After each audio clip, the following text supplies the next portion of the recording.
Ya, Assalamualaikum. Kali ni Mat bersama dengan TZM 150 Mat. Hari ni edisi last minute. Bukan nak buat cerita last minute sangat.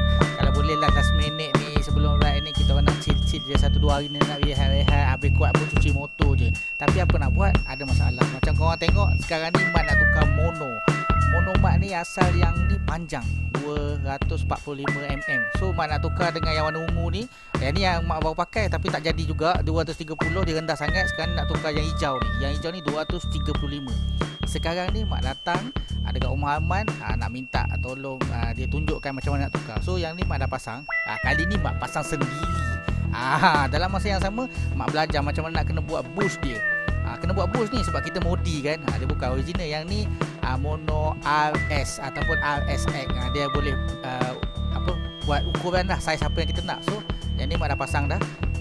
Dah cantik-cantik. Kali ni pasang kali hijau. Kalau ungu tu cantik tapi nak buat macam mana, saiz dia tak ngam, kita ambil saiz 235mm. Ni Mak pasang sendiri. Belajar-belajar pasang sendiri. Aman sibuk dengan motor adik dia pun nak bawa pergi kerja. Motor rosak jadi dia repair dulu. Mak settle motor Mak sendiri. Alhamdulillah Mak dah pasang. Jadi kali ni Mak belajar pasang motor, barang motor Mak sendiri, mono tu. Jadi ini setup motor Mat. Setup macam tahun lepas, setup biasa je, tak ada masalah pun. Cuma biasalah kerja last minute ni, kita tengok apa yang tak cun kita nak buat lah. So yang ni motor Katsu last minute juga baru siap. Motor ni full restore dah, cabut dah, bogel semua, buat daripada chassis, engine sampai ke cover set.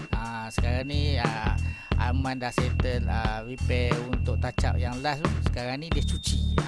Dia cuci motor Katsu.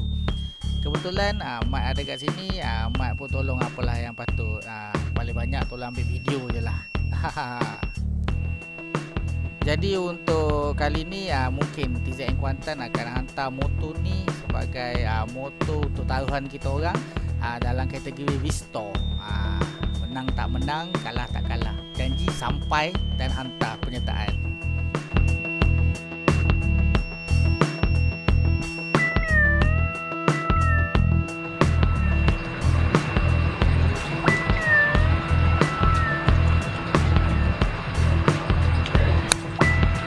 Tayar pun tak ada lagi.